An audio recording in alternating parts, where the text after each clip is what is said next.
मैं आपको कुछ तस्वीरें दिखाना चाहता हूं।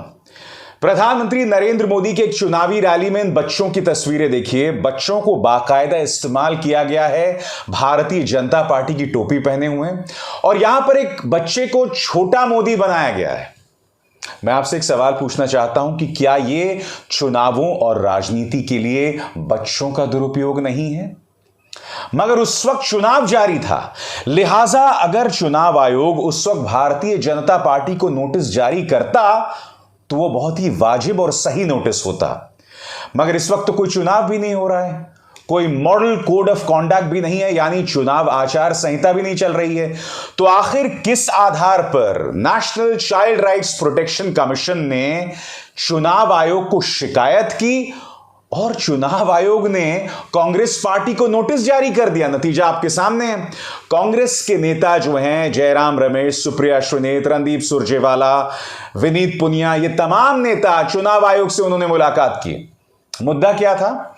मुद्दा यह था कि राहुल गांधी पर यह आरोप लगाया जा रहा है कि उनकी भारत जोड़ो यात्रा के दौरान बच्चों का दुरुपयोग किया जा रहा है, बच्चों के जो अधिकार हैं उन्हें रौंदा जा रहा है। तस्वीरें आपके सामने दोस्तों, यहां एक बच्ची उनकी गोदी में है, राहुल गांधी से मिलकर कितना खुश है।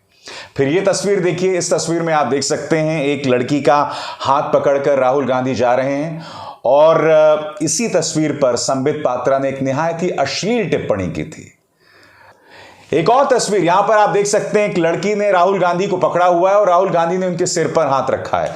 इस तस्वीर पर भी भारतीय जनता पार्टी की महिला मोर्चा की एक नेता ने एक निहायत ही अश्लील टिप्पणी की थी। इन तस्वीरों को बुनियाद बनाकर राहुल गांधी के खिलाफ शिकायत की गई है। मैं चुनाव आयोग से पूछना चाहता हूं, जब कोई चुनाव आचार संहिता है ही नहीं तो फिर इस शिकायत के, इस नोटिस के क्या मायने? और मैं आपसे कुछ और पूछना चाहता हूं। अभी हाल ही में नेशनल गेम्स हुए थे, राष्ट्रीय खेल हुए थे। राष्ट्रीय खेल जो कि पूरी तरह से एक खेल आयोजन है। प्रधानमंत्री नरेंद्र मोदी ने राष्ट्रीय खेल का इस्तेमाल किया था गुजरात के अंदर अपनी राजनीति को चमकाने के लिए। वो मंच पर खड़े होकर कह रहे थे कि ये गुजराती अस्मिता का मौका है, और अगर मुझसे कोई भूल चूक हो गई हो तो एक गुजराती होने के नाते मुझे माफ कर देना। ये गुजराती खेल नहीं थे, ये राष्ट्रीय खेल थे, मगर फिर भी इस मंच का इस्तेमाल प्रधानमंत्री नरेंद्र मोदी ने गुजरात चुनावों में अपनी राजनीति को चमकाने के लिए किया। उस वक्त तो चुनाव आयोग नींद से नहीं जागा, मगर यहां पर जब राहुल गांधी भारत जोड़ो यात्रा निकाल रहे हैं और जब बच्चे आकर उनसे मिल रहे हैं तो उस पर राहुल गांधी पर निशाना साधा जा रहा है। मैं फिर वो तस्वीरें दिखाना चाहता हूं। छोटे से मोदी जी देखिए, एक बच्चे को आपने दाढ़ी एक तरह से लगा दी है नकली। फिर या दूसरी तस्वीरें देखिए, बच्चे किस तरह से भारतीय जनता पार्टी की चुनावी रैली, और बीजेपी की चुनावी रैली नहीं, प्रधानमंत्री नरेंद्र मोदी की चुनावी सभा में दिखाई दे रहे हैं। अब क्या यहां बच्चों का दुरुपयोग नहीं है? और क्या यहां पर चुनाव आयोग कुंभकर्णी नींद सोता है? स्वाभाविक सी बात है, कांग्रेस ने इस पर करारा हमला बोला है। दोस्तों, क्या कहा है जयराम रमेश ने? क्योंकि जयराम रमेश भी उसी बच्चे की तस्वीर दिखाकर हमला बोल रहे हैं प्रधानमंत्री नरेंद्र मोदी और चुनाव। दोस्तों, मैं आपको लेकर चलना चाहता हूं 2019 की लोकसभा चुनावों की तरफ।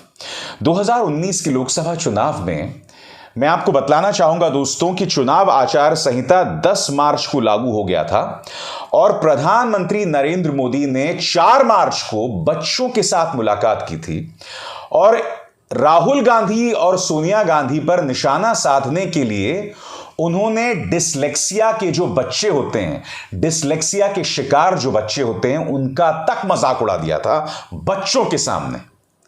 मैं जानता हूं कि उस वक्त चुनाव आचार संहिता नहीं था, मगर बावजूद इसके प्रधानमंत्री नरेंद्र मोदी ने बच्चों का इस्तेमाल किया था, और बच्चों के इस्तेमाल के दौरान उन्होंने यह निहायत ही शर्मनाक बयान दिया था, जो मैं चाहूंगा आप लोग सुनिए, जो अब आपके स्क्रीन पर आ रहा है। हमारा आइडिया डिसलेक्सिक पीपल पे बेस्ड है।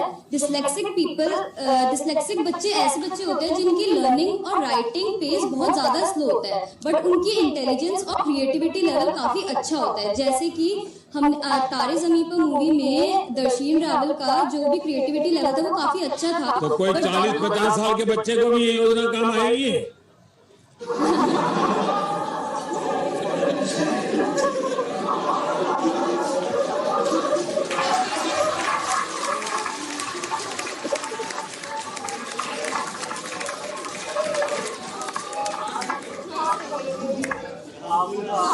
आएगी।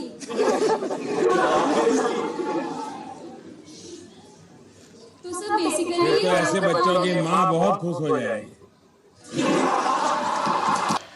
राजनीतिक हमलों की भी कोई हद होती है दोस्तों।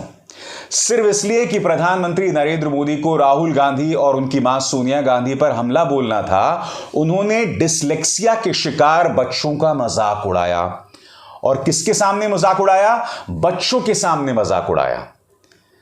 एक लड़की जो बहुत गंभीरता से सवाल पूछ रही थी, आपने उस सवाल को बहुत हल्के अंदाज में संबोधित किया और उस मंच का इस्तेमाल किया राजनीति करने के लिए। तब तो चुनाव आयोग नींद से नहीं जागा था। और मैं आपके सामने कुछ और मिसाल रखना चाहता हूं दोस्तों। याद है आपको, इन्हीं चुनावों में आचार संहिता यह जारी हुई थी कि शहादत का इस्तेमाल वोटों के लिए नहीं किया जाएगा। यानी कि आप जानते हैं, पुलवामा की शहादत के बाद बालाकोट में भारत ने जो एयर स्ट्राइक किया था, उस मुद्दे को लेकर चुनाव आयोग का साफ तौर पर दिशा निर्देश था। मगर प्रधानमंत्री नरेंद्र मोदी ने एक सभा में क्या कहा था आपके सामने कि क्या आपका पहला वोट, जो फर्स्ट टाइम वोटर्स हैं, जो 18 साल के हुए हैं, क्या उनका ये जो पहला वोट पुलवामा की शहादत पर मिल सकता है क्या? मैं मेरे फर्स्ट टाइम वोटर से कहना चाहता हूं कि आपका पहला वोट पुलवामा में जो वीर शहीद हुए, उन वीर शहीदों के नाम आपका वोट समर्पित हो सकता है क्या? और यही नहीं, याद है आपको अमित शाह ने क्या कहा था? अमित शाह ने यह कहा था कि राहुल गांधी ने वायनाड सीट का इस्तेमाल इसलिए किया है क्योंकि यहां पर हिंदू जो हैं वो माइनॉरिटी में, हिंदू जो है अल्पमत में। एक सरासर झूठी खबर, झूठी जानकारी, मगर बावजूद इसके इस तरह से घोर सांप्रदायिक बयान गृह मंत्री अमित शाह ने दिया था। उस वक्त बीजेपी के अध्यक्ष हुआ करते थे। और मैं आपका परिचय करवाना चाहूंगा चुनाव आयोग में इस शख्स से। उस वक्त एक चुनाव आयुक्त थे जिनका नाम था अशोक लवासा। अशोक लवासा ने इन दोनों घटनाओं पर आपत्ति दर्ज की थी और कम से कम प्रधानमंत्री नरेंद्र मोदी और अमित शाह द्वारा 5 मौकों पर चुनाव आचार संहिता के उल्लंघन को लेकर नोटिस जारी किया था। आप जानते हैं उसके बाद क्या हुआ? उसके बाद अशोक लवासा के जो रिश्तेदार थे उन पर इनकम टैक्स के रेड मारे गए, इनकम टैक्स के नोटिस गए, इनकम टैक्स के सर्वे हुए। यही नहीं, वायर की खबर देखिए, अशोक लवासा के फोन को पेगासस के जरिए हैक किया गया, यानी गैर कानूनी ढंग से उनके फोन को हैक किया गया और उसकी मॉनिटरिंग हो रही थी। अशोक लवासा को आखिरकार अपने पद से इस्तीफा देना पड़ा था। मैं आपको क्या बतला रहा हूं दोस्तों? 2 बातें। पहली बात, चुनाव आयोग पूरी तरह से भारतीय जनता पार्टी की प्रवक्ता बनकर रह गई है। जैसा कि मैंने आपको कार्यक्रम की शुरुआत में बताया, इस वक्त कोई चुनाव आचार संहिता नहीं है, मगर राहुल गांधी को उनकी भारत जोड़ो यात्रा के दौरान बच्चों के इस्तेमाल पर नोटिस जारी किया गया। नंबर दो ये कि अशोक लवासा जैसा इलेक्शन कमिश्नर जब प्रधानमंत्री नरेंद्र मोदी और अमित शाह के चुनाव आचार संहिता के उल्लंघन पर नोटिस जारी करता है तो उसके परिवार के सदस्यों पर निशाना साधा जाता है, इनकम टैक्स नोटिस जारी किए जाते हैं और पेगासस के जरिए उनका फोन हैक किया जाता है, उन पर निगरानी की जाती है। यह हालत है 2022 के भारत की।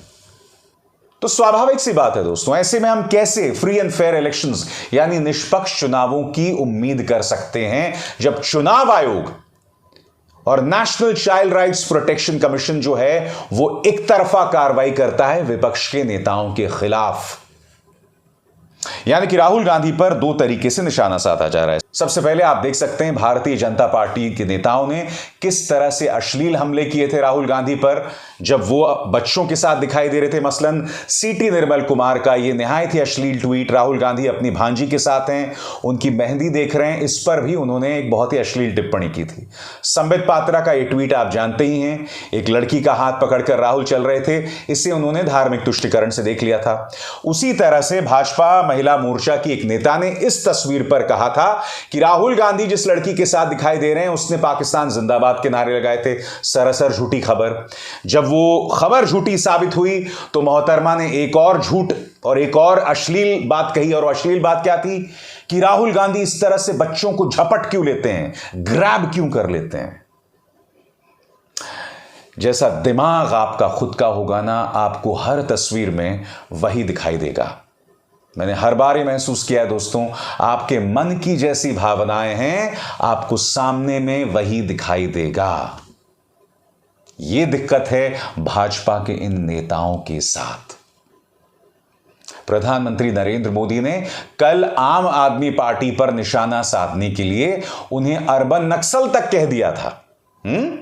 चुनाव आयोग को इसमें भी कोई आपत्ति नहीं दिखाई दी, क्योंकि आपको याद होगा चुनाव के बीचों बीच भाजपा के उस वक्त के अध्यक्ष अमित शाह ने समाजवादी पार्टी, कांग्रेस और बसपा की तुलना अजमल आमिर कसाब नाम के आतंकवादी से कर दी थी। यानी कि बीजेपी तो तमाम हदें पार कर सकती है, मगर विपक्ष पर फजूल के कारणों पर निशाना साधा जाता है। इसलिए मुझे इस देश के चुनाव आयोग से कोई उम्मीद नहीं है, निष्पक्ष चुनावों को लेकर और विपक्ष को लेकर, सुनवाई को लेकर। अभिसार शर्मा को दीजिए इजाजत। नमस्कार।